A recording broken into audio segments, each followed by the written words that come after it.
Il y a un grand potentiel, mais c'est un potentiel qu'on vend et que nous-mêmes, en tant que Congolais, nous ne vendons pas assez bien.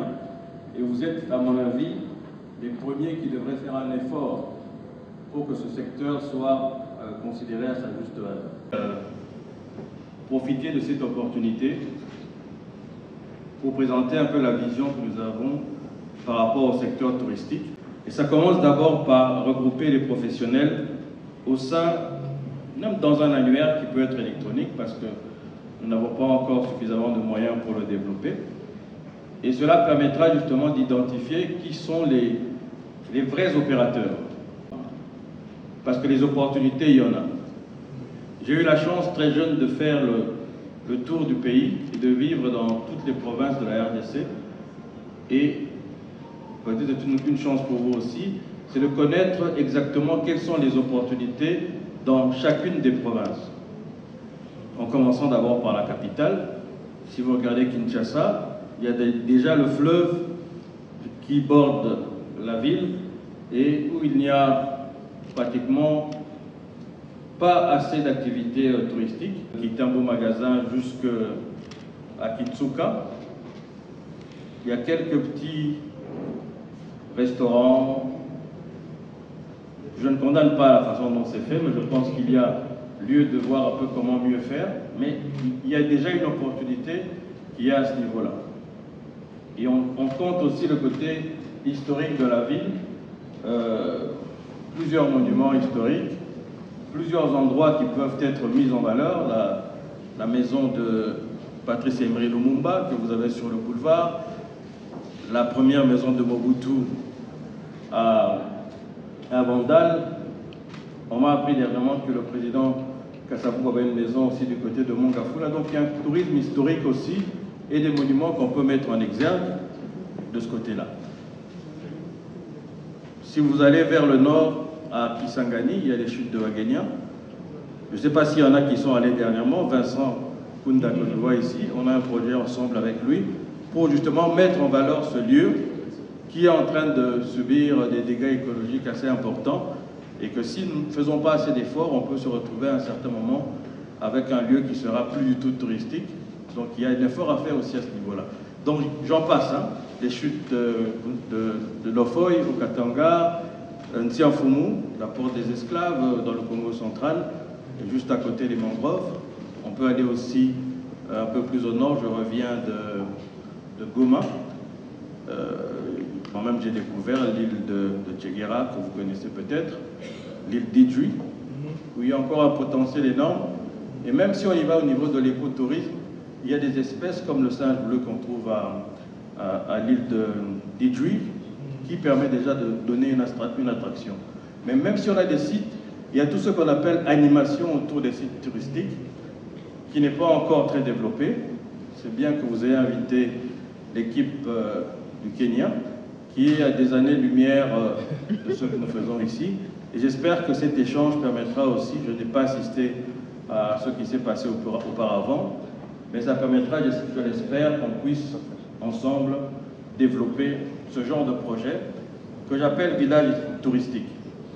Un concept qui peut s'implémenter partout en RDC et permettre un impact direct sur les communautés locales.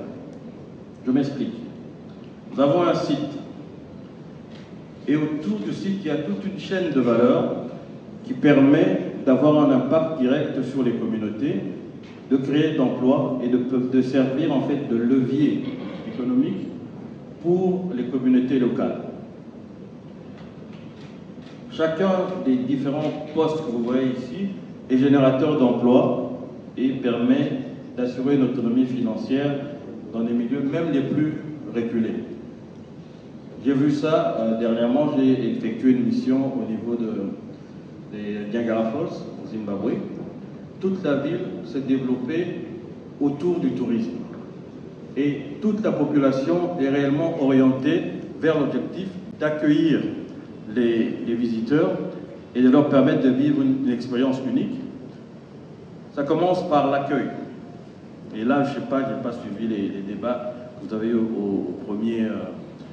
les premiers panels. Ça commence avant l'arrivée en RDC. C'est que la personne, de là où elle est, peut obtenir un visa de manière électronique à un coût raisonnable et en évitant le maximum de tracasseries. Ça, c'est le premier stade où on voit le bureau administratif, mais je veux aller un peu en amont pour dire que ça commence avant l'arrivée des personnes en RDC. Et quand ces personnes arrivent, toujours au niveau administratif, il y a l'accueil qu'ils ont dans les postes d'entrée. Nous revenons de Idjwi. Et Idjwi, à un certain point, a une frontière commune avec le Rwanda. De l'autre côté, l'accueil se fait d'une manière beaucoup plus professionnelle, disons. Et dès que nous rentrons de l'autre côté, il y a ce genre de tracasserie qui arrive. Et il y a même à certains endroits où nous n'avons pas de poste de la DGM pour accueillir les étrangers. Donc l'accueil à l'aéroport de Djili. Nous sommes en tractation avec le DG Kachantoile pour voir de quelle manière faciliter l'accès au territoire national, mais pas seulement en Djili, mais dans tous les postes frontaliers au niveau du territoire national. Dans le parcours du client de l'aéroport, du port, jusqu'à son lieu d'hébergement, il y a tous ces services de transport que nous avons et qui offrent l'opportunité pour un Congolais XYZ de pouvoir avoir sa petite compagnie de transport, 2-3 minibus. Si on va du côté de Goma, c'est un petit bateau et pourquoi pas un hydravion. C'est aussi des opportunités d'affaires pour le secteur local qui lui permet d'acheminer les voyageurs du point d'entrée jusqu'au lieu d'hébergement, où il y a l'accueil au niveau de l'hôtel, il y a une restauration qui offre une diversité de produits. De ce côté-là, j'ai aucune inquiétude parce que la RDC, avec nos 450 ethnies, on a une diversité gastronomique en y mettant un peu de sérieux. Ça, c'est évidemment aussi au niveau du renforcement des capacités, et on en parlera. Il y a un effort à faire. Pas de site sans énergie. Encore un moyen de faire du business pour les entrepreneurs congolais. J'ai découvert récemment un procédé qui permet de faire de l'énergie propre à moindre coût. On appelle ça vis d'Archimède. Hein. C'est bien ça qu'on sait évidemment, vis d'Archimède. Mais il y a aussi tout ce qui est photovoltaïque où on peut amener l'énergie solaire. On le fait déjà chez notre frère Guigui Arbongolumene et ça fonctionne très très bien. Il fonctionne avec des panneaux solaires. Ça permet de générer de l'énergie propre et d'alimenter tout un site et même permettre de faire une installation au niveau de la production. Nous sommes un déclic de développement pour ce continent. Si la RDC prend son envol, nous allons entraîner toute l'Afrique noire. Je ne vais pas aller avec nos frères, je n'ai aucun problème de discrimination, mais toute l'Afrique noire va être boostée par le décollage de la RDC. Donc c'est le cœur, quand il arrête de battre, vous mourrez.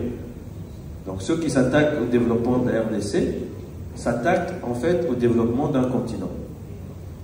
Nous sommes comme le moteur de développement de l'Afrique et nous devons être conscients de cela dans nos esprits. Ne pas se minimiser parce que nous avons tendance nous-mêmes à raser les murs, à ne pas savoir ce que nous possédons en termes de, pas seulement de richesse du sous-sol, mais on le voit au niveau touristique, on le voit au niveau humain. Voyager à travers le monde, aller dans n'importe quel pays, vous allez voir parmi les meilleurs médecins, les meilleurs professeurs, il y a toujours les Congolais. Mais cette tendance que nous avons nous-mêmes à avoir cet esprit de crabe. Vincent fait son festival, bon, d'autres disent non, il faut voir comment tirer le festival de Vincent vers le bas. Mais quand on tire Vincent vers le bas, il se décourage et en fait, ça nous tire tous vers le bas. Apprenons à louer les efforts des autres.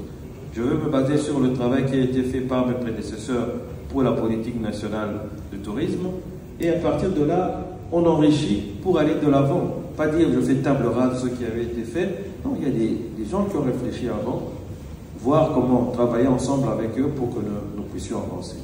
Hein, en fait, voilà un peu mon exemple.